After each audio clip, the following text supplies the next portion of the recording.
Сегодня я запланировал для вас небольшое чтение, и я надеюсь, тебе понравится. Тебе.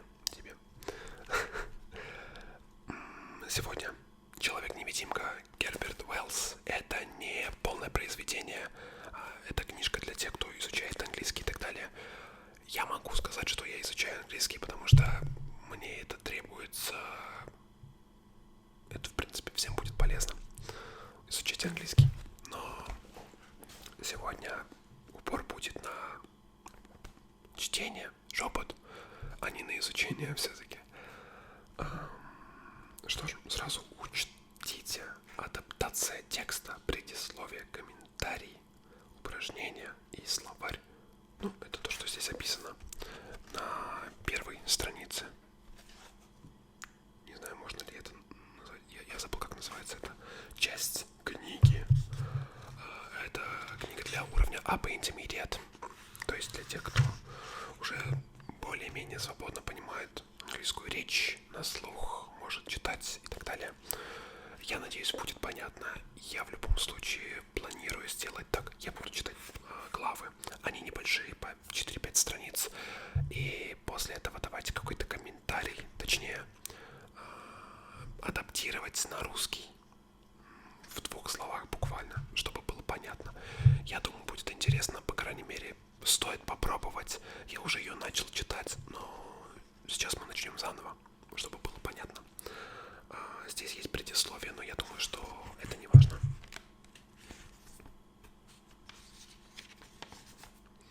Вот, и первая глава нас встречает с иллюстрацией небольшой,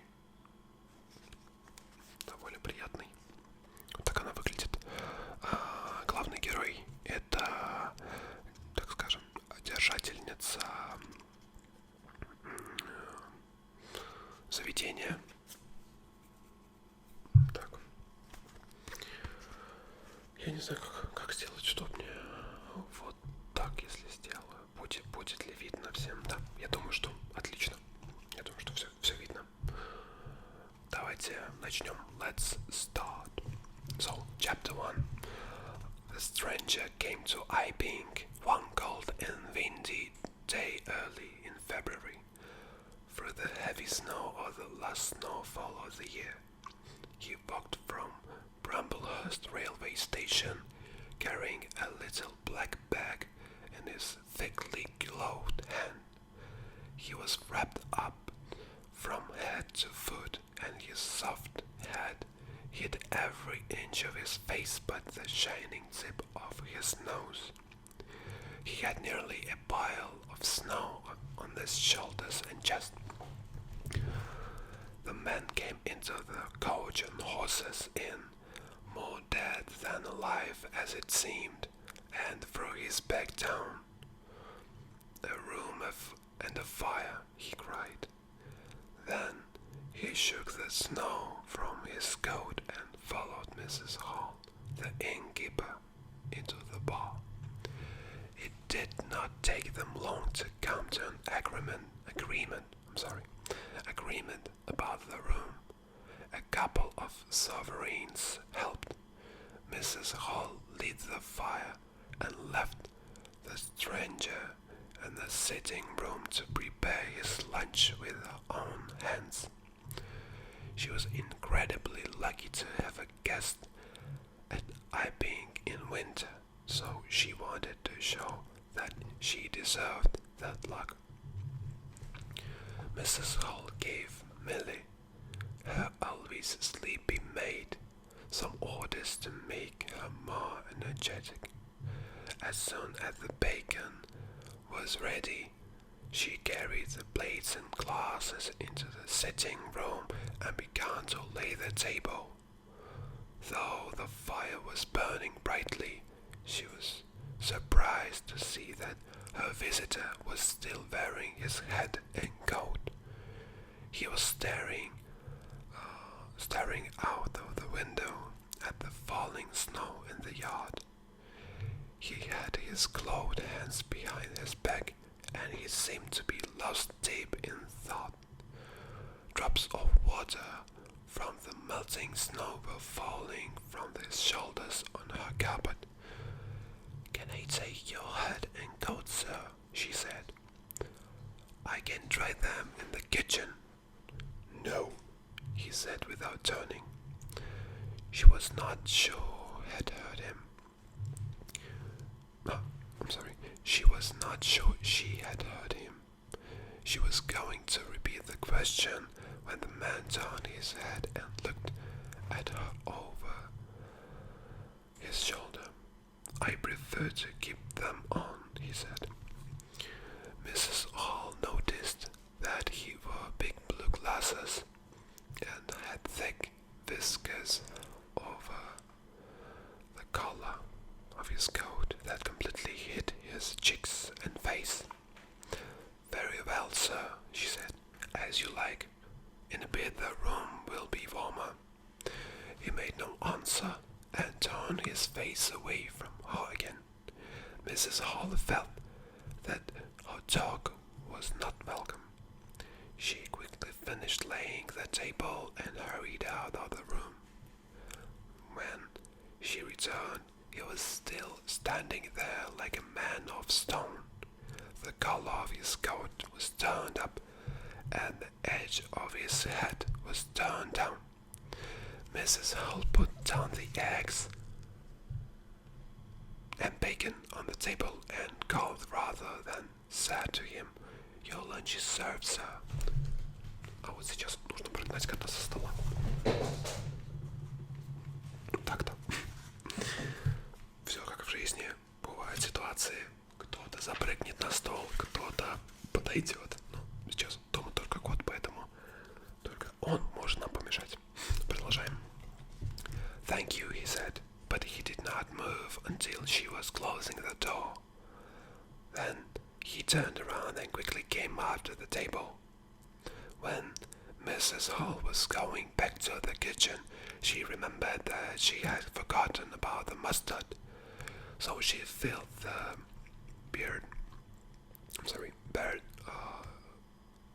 she filled the mustard pot, put it on a gold and black tea tray, and carried it into the sitting room. She knocked and opened the door. At the moment, the visitor moved quickly, but she noticed a white object disappear behind the table. She thought that the man had picked something from the floor.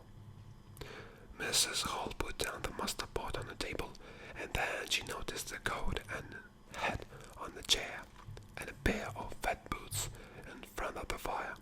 She went right to these things.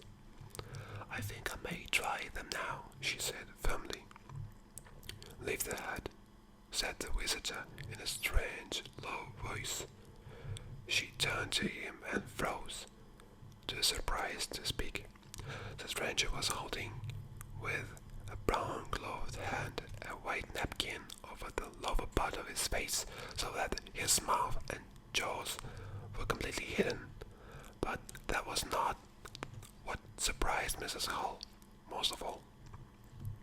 It was the fact that all his forehead above his blue glasses was covered with a white bandage. Another one covered his ears, and the only part of his face which could be seen was his nose. It was as pink and shining as before. The visitor was wearing a dark brown velvet jacket with a high black collar turned up about his neck.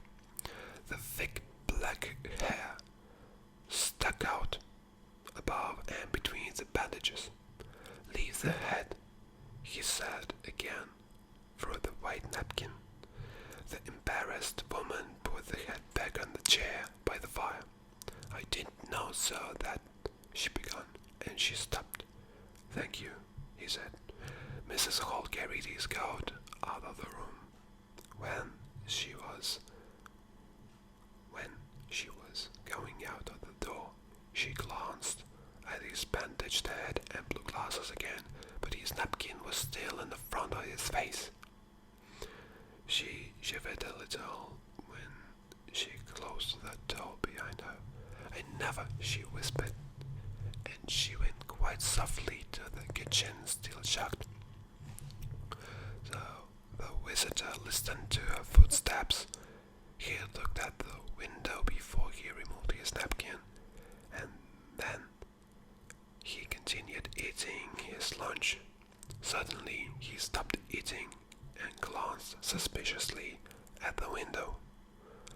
Then he stood up and walked across the room and put down the blinds. After this, he returned to the table and his meal. Звуки на заднем фоне означают, что мой кот запрыгнул на шкаф, и это в порядке вещей. Он любит сидеть на шкафу. Продолжаем. Mrs. Hall put on some more coal into the kitchen fire and hung the traveler's coat on the rope in front of it. The poor man's had an accident or an operation or something, she said, and the glasses.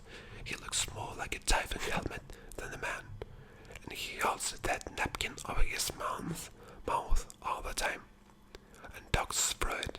Perhaps his mouth was hurt too, maybe.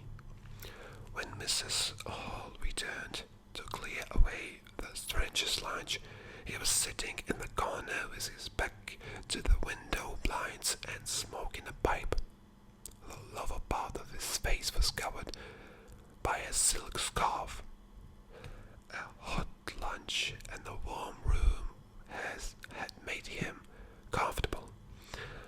I have some luggage on Bramble Station, he said. Can somebody fetch it? Mrs. Hall was happy to answer his question and make a conversation. Not today, sir, not in this weather, she said. It's a steep road by the hill, sir. It's where the carriage was turned over a year ago. A gentleman was killed and his coachman. Accidents, sir, happen in a moment, don't they? They do, he said through his scarf, and looked at her quietly through his dark glasses. But they take long enough to get well, don't they? There's my sister's son, Tom. He cut his arm with a scythe when he fell on it in the field, and he was 3 months tied up. You'd hardly believe it.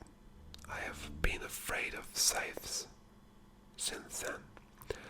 I can quite understand that, said the visitor. Следующая страница.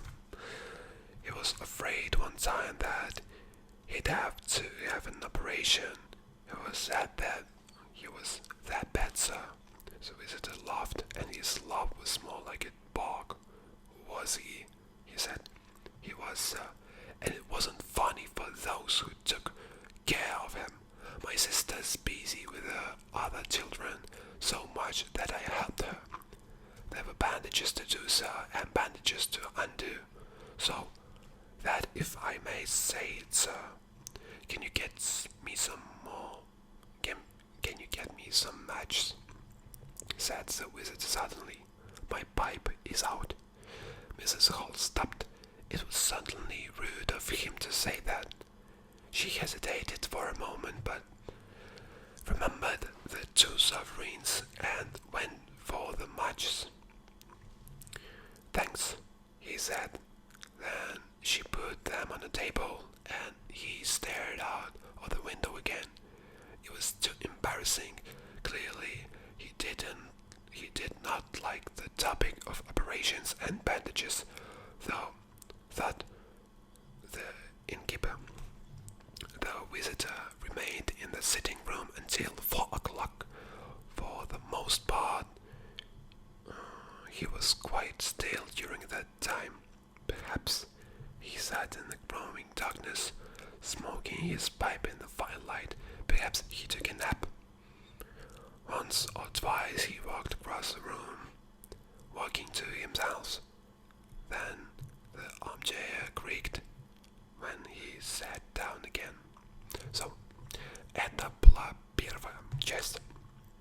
И здесь полезные слова. In his thickly gloved hand, то есть рука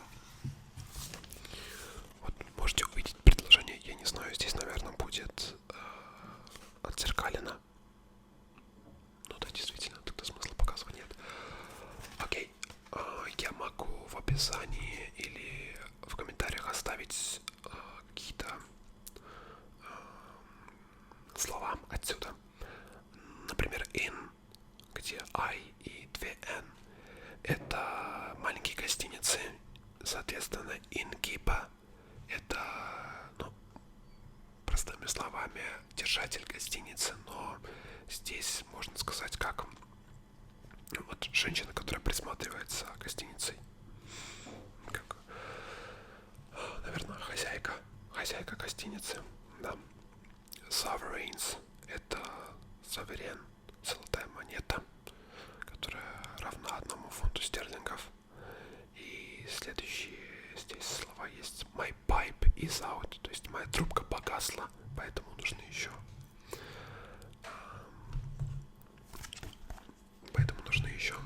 Спички, которые он попросил. Вкратце перескажу. Это рассказ начинается с того, что такой странный человек посетил деревню Айбинг. В начале это слово есть. И он отправился в этот дом, в этот inn.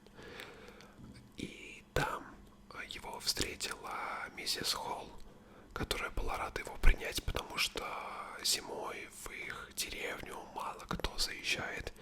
И это было что-то редким явлением, поэтому она с радостью его приняла, тем более за пару суверенов.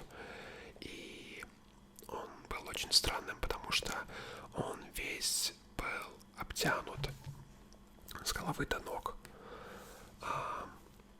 Bandages — это... Все, забыл, как на русском. Перевязывать раны. Вы поняли? И он в этих... Не могу никак вспомнить слово. То есть его голова была замотана вот этими bandages. И что самое интересное, на нем была шляпа. Он был в пальто, естественно, то есть на нем была обычная одежда, но лицо было перевязано бинтами. Bandages, бинты с ног до головы. Но, естественно, этого не было видно. Видно было только, что его лицо было скрыто в бинтах. И виден был только розовый нос. Его шея была скрыта with collar. Collar — это воротник. То есть на нем была шляпа, очки, воротник. Естественно, воротник от его пальто. И он пришел, дал пару суверенов. После этого он попросил еды, и, конечно, миссис Холл была рада этому. Принесла ему еды и также запрягла сонную, ленивую Мэри, которая подрабатывала там, можно сказать, как горничная, может быть. И вот она принесла ему еды, после чего она замечала, что он не разговорчив, и поэтому пыталась как-то с ним поболтать, на что он отвечал разве что грубо или очень холодно. Он смотрел в окно, руки его были обтянуты толстыми резиновыми перчатками, то есть не было видно ни одного участка кожи. Естественно, мы из названия «Человек-невидимка» понимаем, что речь идет про нашего героя. Такой небольшой спойлер, но спойлер кроется в названии. И все заканчивается тем, что она рассказывает миссис Холл, заведующей, так скажем, своей гостиницы, о том, что сын или брат, я уже запутался, сейчас подсмотрю.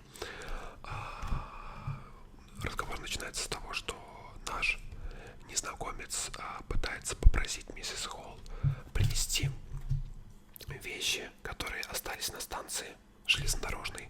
Но он сказал о том, что дороги все плохие, и сейчас зима, нужно будет заняться этим потом. И рассказал историю о том, как... Сейчас я скажу. Да, сын ее сестры Том порезал свою руку, когда упал. И на 3 месяца он был, можно сказать, обездвижен. Хотя здесь, то есть рукой не мог двигать.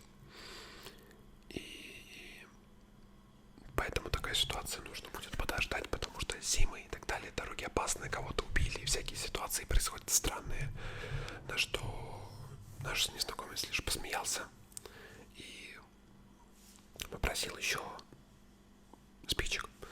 Такой вот рассказ. Не знаю, понравится ли такая рубрика на моем канале. Если да, я готов продолжать. Если нет, с удовольствием дочитаю сам. В принципе, готов экспериментировать, потому что я понимаю, что одного же опыта недостаточно. Нужно что-то интересное. На данный момент я больше склоняюсь к идее roleplay, но предлагайте свои идеи в комментариях down below in the comment section. И тогда будем обсуждать. Все комментарии читаю, у меня их немного, на все отвечаю. Если есть